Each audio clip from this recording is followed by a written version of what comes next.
Moin, hallo und herzlich willkommen hier auf dem Olex Channel. Mein Name ist Guido und ich freue mich, dass du bei diesem Video mit dabei bist, denn das war eine ganz besondere Reise. Ihr seht es hier schon im Titel. Es ging in die Karibik und zwar ganze 5 Wochen mit der Mein Schiff 3 hier von Bremerhaven aus.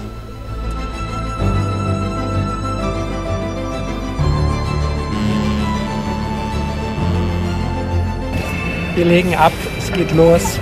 Gerade hat schon das Typhon getutet und jetzt läuft im Hintergrund schon die Auslaufmusik und jetzt geht's los. Wir sehen uns also frühestens in 36 Tagen wieder. Bis dann. Ciao. Nach der obligatorischen Sicherheitsanweisung ging es dann auch schon direkt um 18 Uhr los, hier über die Weser raus ins offene Meer, vorbei, wie wir hier sehen, an der ehemaligen AIDA Aura, die ja mittlerweile verkauft wurde.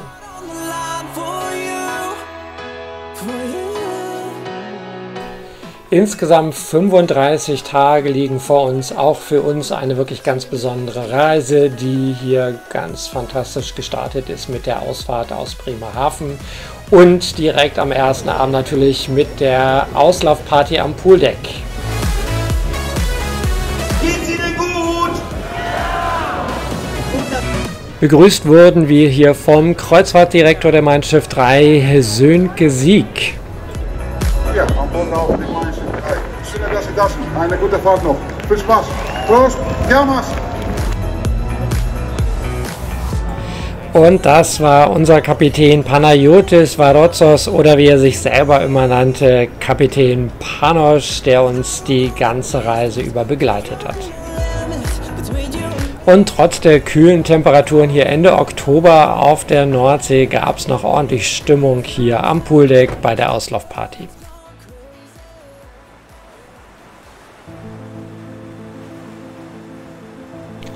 Gestartet sind wir mit zunächst zumindest 5 geplanten Seetagen von Bremerhaven in Richtung der Kanaren nach Teneriffa. Hier im Übrigen zu sehen die Küste von Südengland. Wir sind hier an Dover vorbeigefahren. Dass es am Ende dann doch keine 5 Seetage geworden sind, dazu gleich mehr. Ja, und trotz der kühlen Außentemperaturen haben sich schon tatsächlich die ersten hier in den großen 25 Meter Pool gewagt. Der erste Seetag war ganz schön, die Sonne schien, es war zwar kalt, aber man konnte die Außenbereiche gut nutzen und das gute Wetter genießen. Das sollte allerdings nicht so bleiben, denn am zweiten Tag passierte genau das, wovor sich einige immer ein wenig fürchten, wenn sie auf Seereisen gehen. Das Meer wühlte ordentlich auf, denn wir sind dem Orkan Christian davongefahren, der Ende Oktober 23 ja den ganzen Norden ziemlich in Atem gehalten hat. Hier die Biskaya war schon ordentlich aufgewühlt und in der Nacht wurde es ziemlich unruhig hier auf dem Schiff.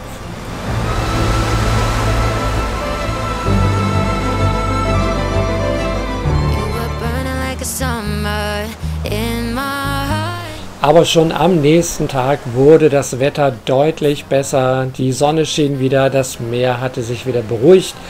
Der Pool hatte zwar noch kein Wasser, denn das wurde am Vortag aus Sicherheitsgründen abgelassen, aber mittlerweile konnte man hier viele Außenbereiche wieder schön nutzen und je weiter wir Richtung Süden gefahren sind, desto wärmer wurde es auch.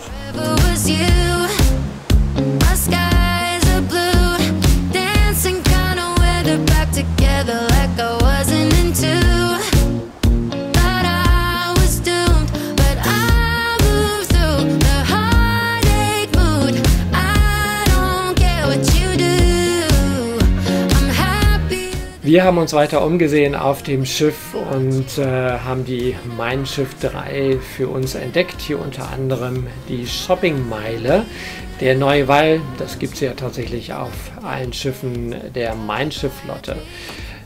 Und am Abend gibt es immer ganz viele Unterhaltungen. Hier zum Beispiel in der Überschaubar spielte die Schiffsband The Foreigners.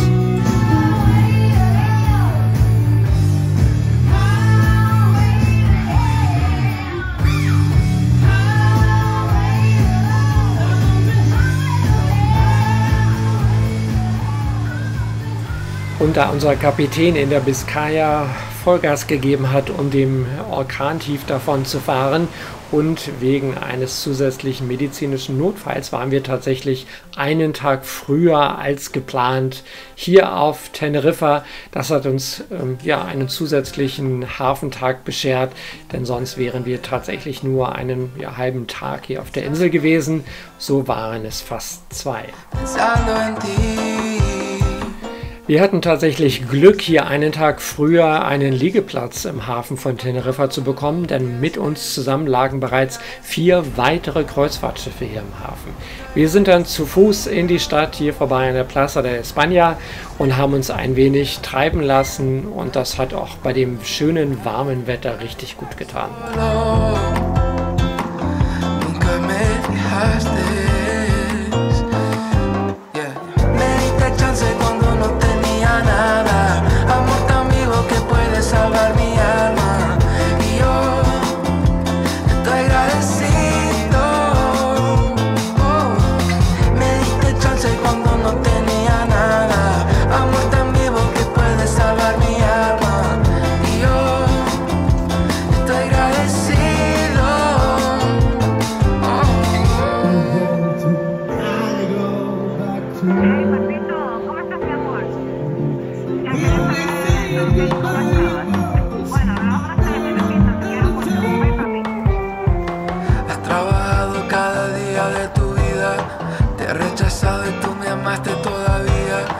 Soy un santo, soy un gran fracaso, nunca voy a entender.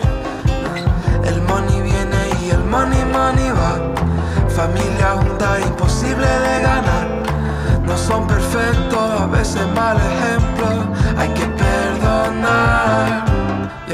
Me diste chance cuando no tenía nada, amor tan vivo que puede salvar mi alma.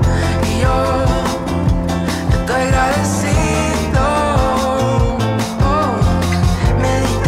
Cuando no tenía nada, amor tan vivo que puede salvar mi alma.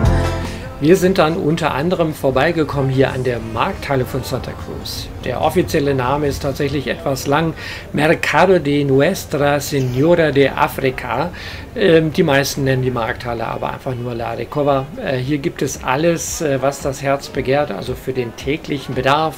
Es gibt Metzger, Bäcker, Obst- und Gemüsehändler, aber auch kleine fliegende Händler, die ihre Waren, zum Beispiel auch Souvenirs, ja, an so kleinen Tischen an der Seite verkaufen.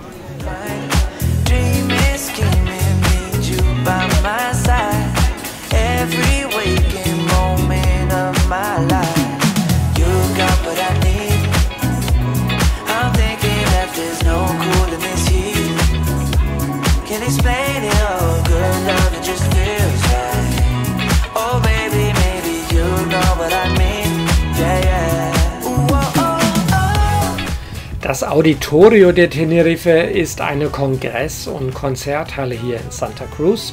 Und das Gebäude wurde vom spanischen Architekten Santiago Calatrava entworfen.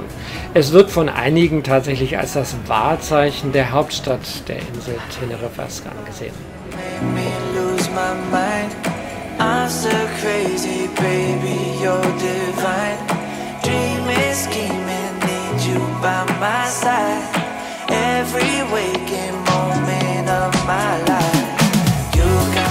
Das Auditorio steht direkt am Meer und wird hier von der Seite geschützt durch diese großen Wellenbrechersteine. Aber wenn man etwas genauer hinsieht, da findet man ganz besondere Zeichnungen.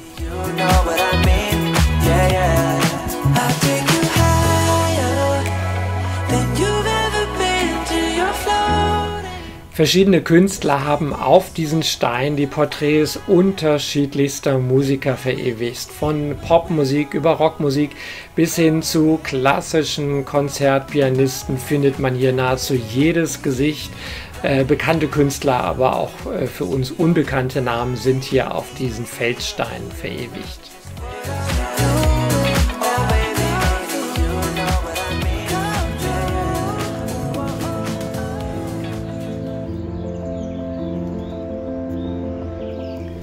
Am zweiten Tag hier auf Teneriffa bzw. in der Inselhauptstadt Santa Cruz hat es uns in den Park García Sanabria verschlagen. Dieser wunderschöne Park ist ca. 6,7 Hektar groß und wurde bereits Anfang des 20. Jahrhunderts geplant und errichtet. Jetzt Anfang der 2000er Jahre wurde er geschlossen und dann auch umfassend renoviert und neu gestaltet. Es gibt zum Beispiel jetzt auch einen Kinderspielplatz und am Eingang ein wunderschönes Restaurant zum Verweilen.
Und in dem Park sieht man nicht nur die klassischen Jogger, sondern auch Menschen wie hier zum Beispiel, die Yoga im Park machen.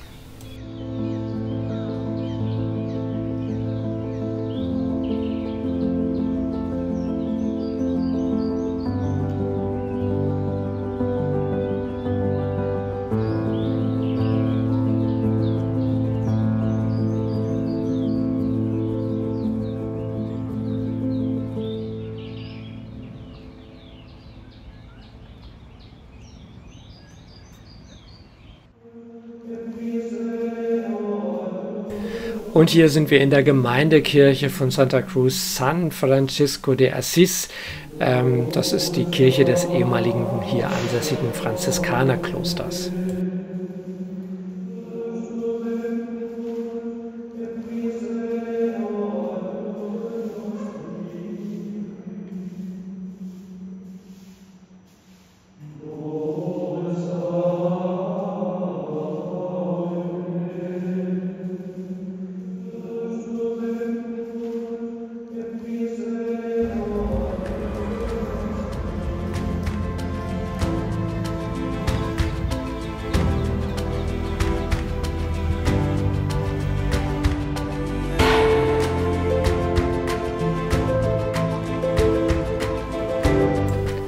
Dieses Segelschiff hier im Übrigen ist tatsächlich auch ein Kreuzfahrtschiff, und zwar die Sea Cloud Spirit, kann man also ganz normal buchen als Segelkreuzfahrt.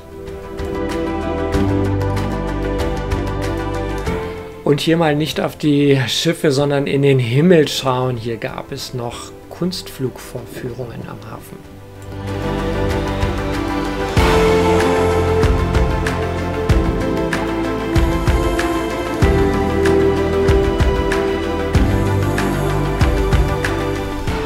Und nach nun 2 wunderschönen Tagen hier auf Teneriffa legt die Mein Schiff 3 ab.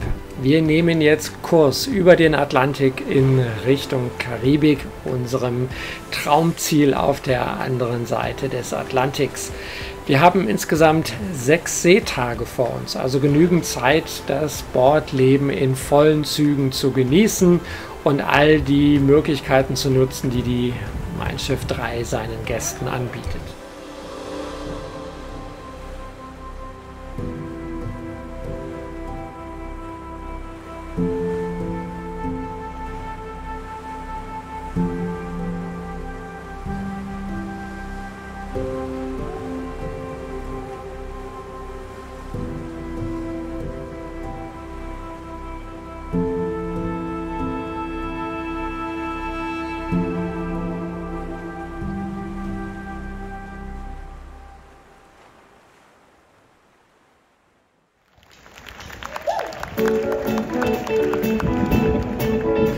Und am ersten Abend hier auf See gab es direkt wieder eine Poolparty, diesmal auch besser besucht als die Auslaufparty am ersten Abend, denn das Wetter war wunderbar warm und hat eingeladen, die Außendecks zu nutzen. Wir haben hier den Abschied von Europa gefeiert, zusammen mit unserer Schiffsband The Foreigners.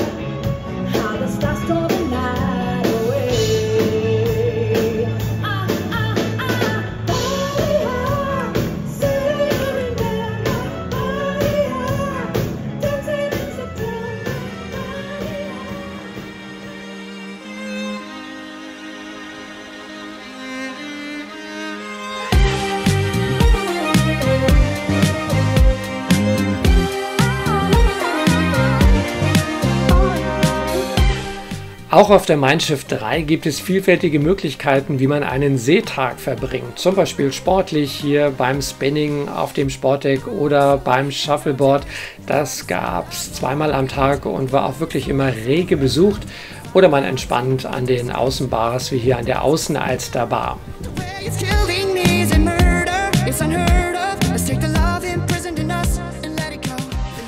Und abends geht man dann zum Unterhaltungsprogramm, wie hier zum Beispiel im Klanghaus.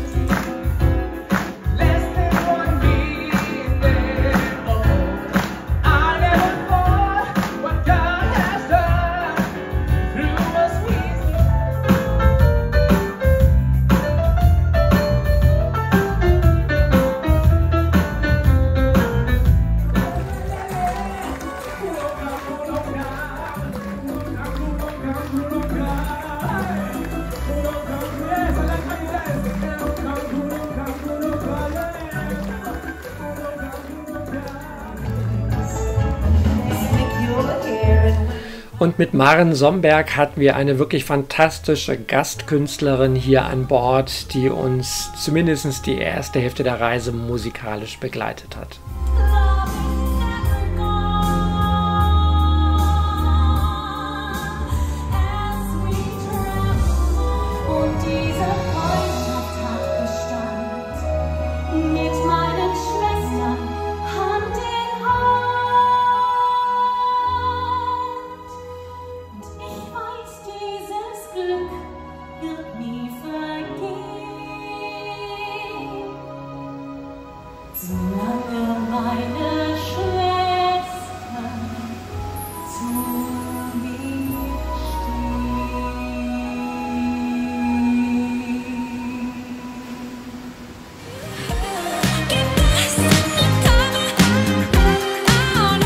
Hier am Heck der Mein Schiff 3 gibt es die sogenannte große Freiheit. Hier unter dem Diamanten der großen, diamantförmigen Heckscheibe des Schiffes gibt es verschiedene Spezialitätenrestaurants, neben dem Steakhouse und einem italienischen Restaurant auch hier die Café Lounge.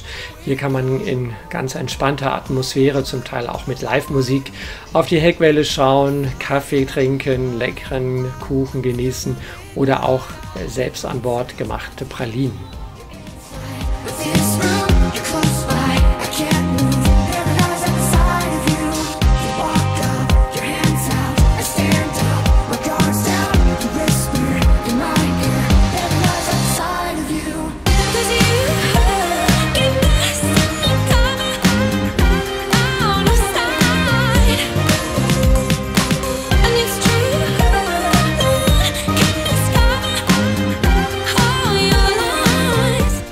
Besonders schön finde ich bei der Mein Schiff Flotte, dass man hier vorne auf den Bug des Schiffes gehen kann, um über die Spitze des Bugs hinaus aufs Meer zu schauen.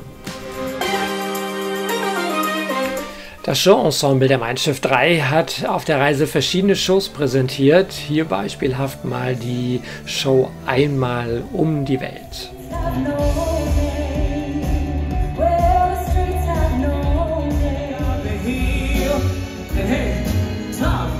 The list.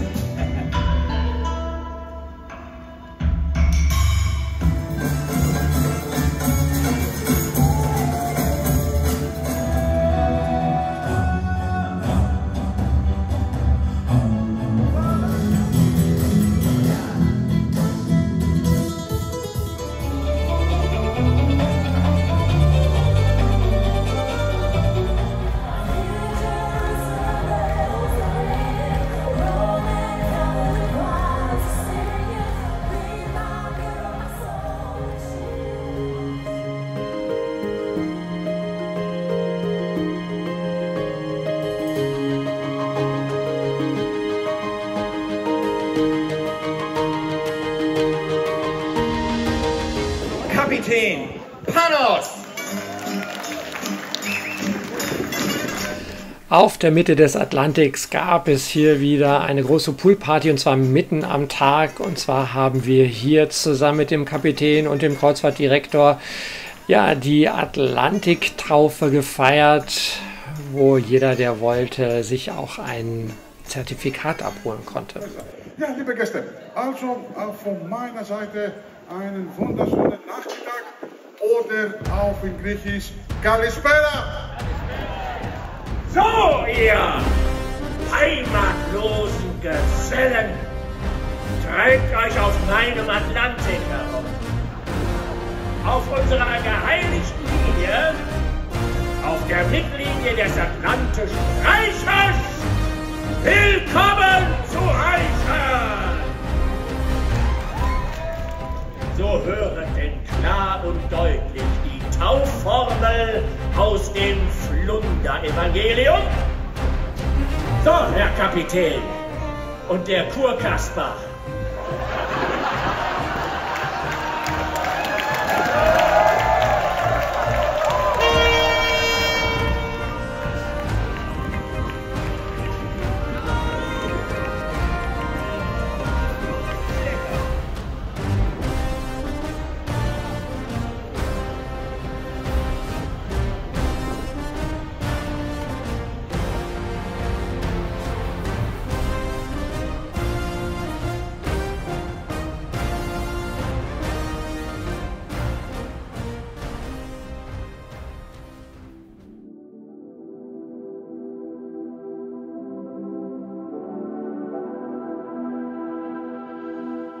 Can you be my lighthouse? Lead us to the shore. Don't know where we're heading. Wish we could know more. 'Cause I've been searching lately for the way back home. Am Abend gab es wieder eine Show im Theater, diesmal mit dem Titel Mit allem und scharf.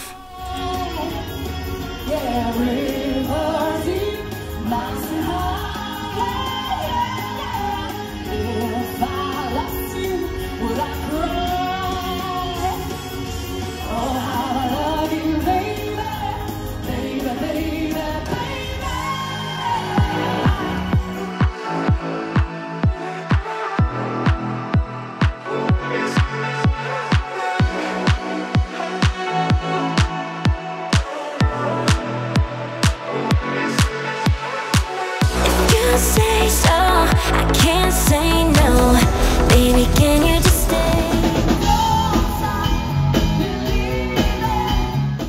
Und auch unsere Schiffsband The Foreigners durften an einem Abend hier im großen Theater auftreten mit ihrer Rockshow.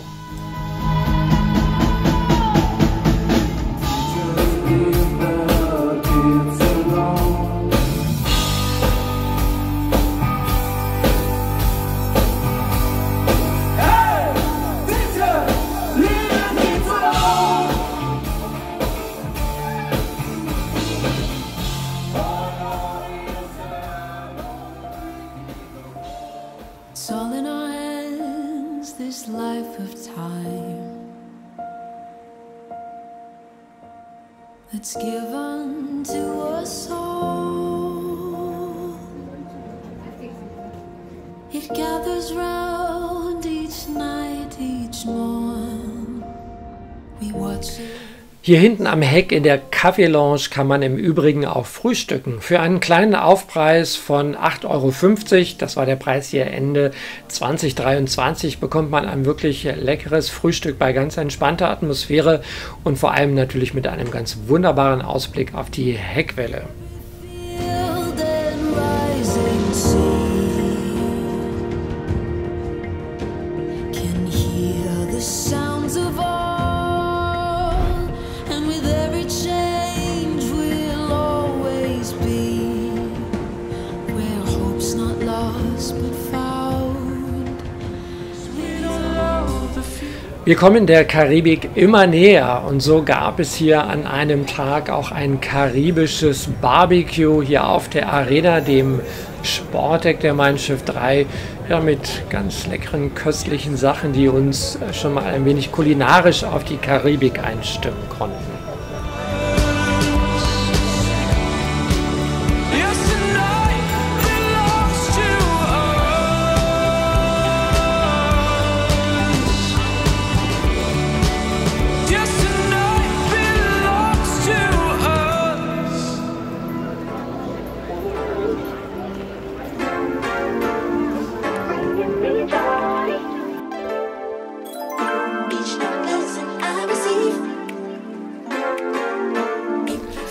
Und nach 6 entspannten und kurzweiligen Tagen auf dem Atlantik ist endlich wieder Land in Sicht. Wir haben unsere erste karibische Insel erreicht, Tortola, beziehungsweise hier die Inselhauptstadt Roadtown.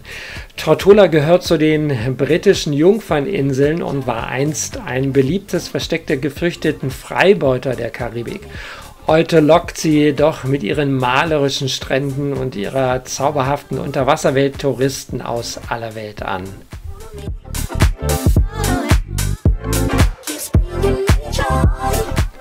Und nach 6 Tagen Müßiggang auf der Mein Schiff 3 haben wir uns hier auf Tortola für einen etwas sportlicheren Ausflug entschieden und sind mit den Fahrrädern unterwegs gewesen. Es ging entlang der Küstenstraße in Richtung Westen mit dem Ziel Soper's Hole, was auf der kleinen Insel Frenchman's Cay gelegen ist.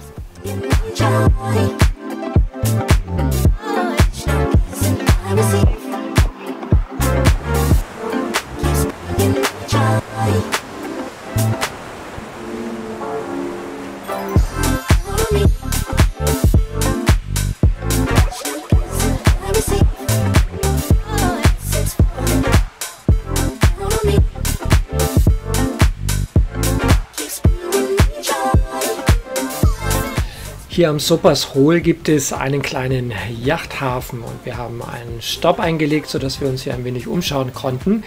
In diesen karibisch bunten Häusern, die man hier sieht, finden sich Bars und Cafés und kleine Geschäfte. Viel mehr gibt es hier in der Tat auch nicht zu sehen, außer eben die bunten karibischen Häuser, die mit ihrem Farbeinstrich manchmal ein wenig an ein Barbie-Haus erinnern.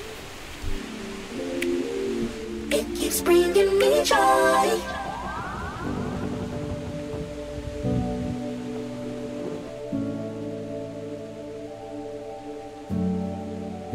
For a minute in the quiet, it feels like it was before.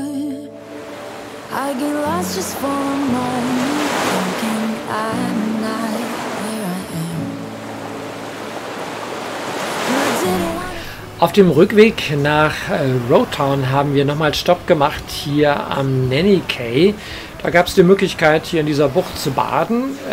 Aber Obacht, wer vorhat, hier tatsächlich an diesem Strand ins Wasser zu gehen, nimmt besser Badeschuhe mit, denn es war schon ziemlich steinig, nicht nur hier am Strand, sondern vor allem auch im Wasser. Also um verletzte Füße zu vermeiden, am besten Badeschuhe mit einpacken.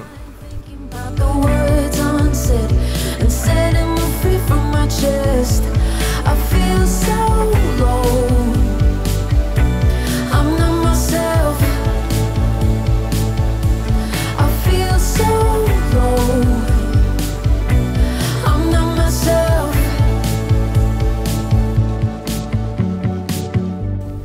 Zurück am Hafen konnten wir uns noch ein wenig im Kreuzfahrtterminal umschauen. Das ist wirklich ganz hübsch gestaltet und hat einige Geschäfte, ganz klassisch für Kleidung oder Schmuck, aber vor allem natürlich auch für Urlaubssouvenirs.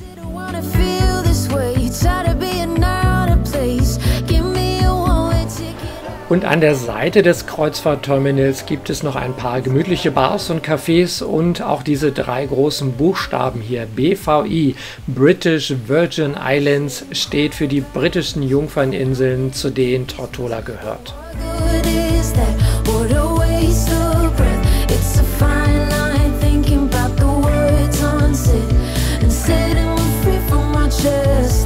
I feel so low. I'm not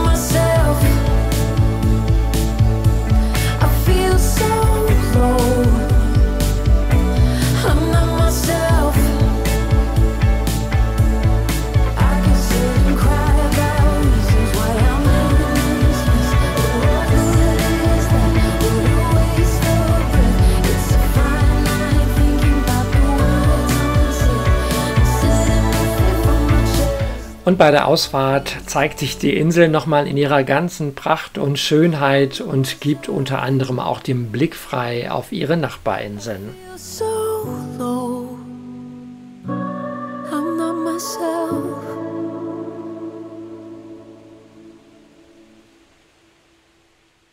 Ich freue mich sehr, dass Sie alle da sind zu unserer ersten White Night auf dieser Reise. Es wird noch ein paar Poolpartys geben, aber das ist jetzt für mich die Krönung, weil für mich der letzte Abend und den machen wir alle zusammen schön.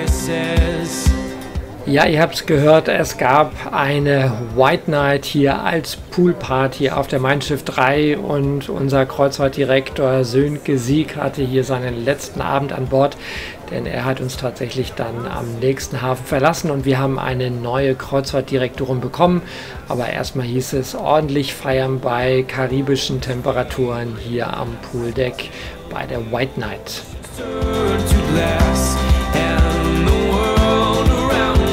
Turns and fades to black.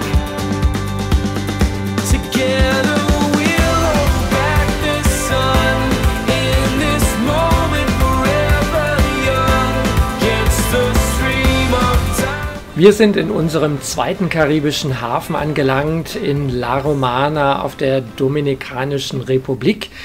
Und die Dominikanische Republik steht nicht nur für lebendige Kultur und für karibische Lebensfreude, sondern vor allem für wunderschöne Strände und einen davon werden wir heute zu Gesicht bekommen. Wir sind von dem großen Schiff auf ein kleines Boot umgestiegen und haben übergesetzt zur Insel Isla Catalina.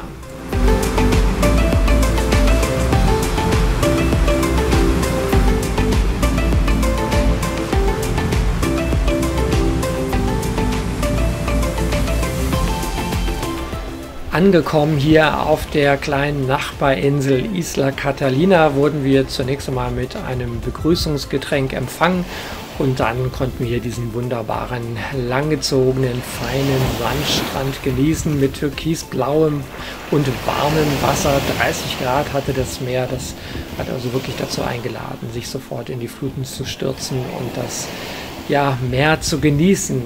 Hier gibt es auch kleine Geschäfte, im Hintergrund kann man sie gerade sehen, mit Souvenirs, Badekleidung, aber auch zum Beispiel Bildern, die man hier kaufen kann, wenn man möchte. Die Insel ist soweit touristisch ganz erschlossen, also man bekommt Liegen und auf Wunsch auch Sonnenschirme.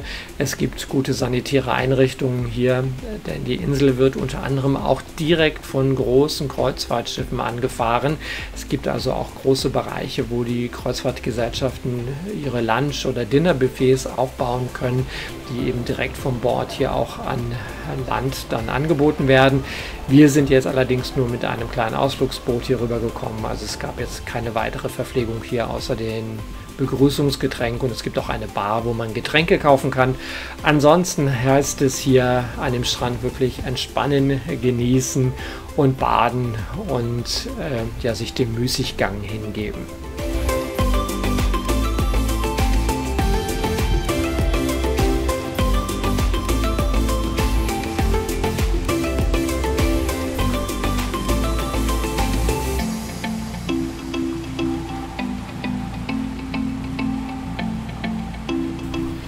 Am Nachmittag ging es dann wieder zurück zum Kreuzfahrtterminal. Hier haben wir auch die Mein Schiff 3 nochmal in ganzer Schönheit sehen können und im Anschluss nach einer Dusche und einem kleinen Lunch konnte man sich hier noch ein wenig im Hafenterminal umsehen. Für meinen Geschmack eines der schönsten Kreuzfahrtterminals hier in der Karibik. Im Übrigen auch mit einem großen Poolbereich. Also wer vielleicht auf einem anderen Ausflug unterwegs war, mit den Rädern oder einen Busausflug gemacht hat, kann hier trotzdem noch am Hafenterminal ein wenig baden gehen, denn diese Poollandschaft ist wirklich schön, hat auch bis zum späten Abend geöffnet. Da gibt es auch ein Restaurant und Bars, also eine wirklich schöne Atmosphäre hier auch am Abend.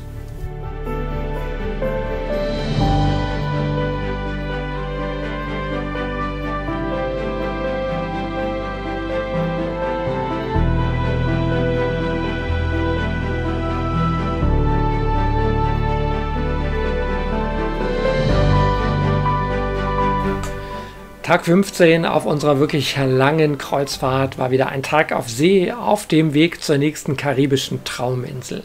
Und wenn ihr wissen und vor allem auch sehen möchtet, welche das war, dann schaut euch gerne den zweiten Teil dieses Kreuzfahrtvideos an. Wenn es euch bis hierhin gefallen hat, würde ich mich natürlich freuen, wenn ihr mir einen Daumen hoch hinterlasst. Das kostet euch nichts und unterstützt diesen Kanal ungemein. Und hinterlasst auch gern ein Abo. Und für den zweiten Teil des Videos einfach hier links klicken. Vielen Dank und tschüss, bis zum nächsten Mal. Euer Guido vom OLX Channel.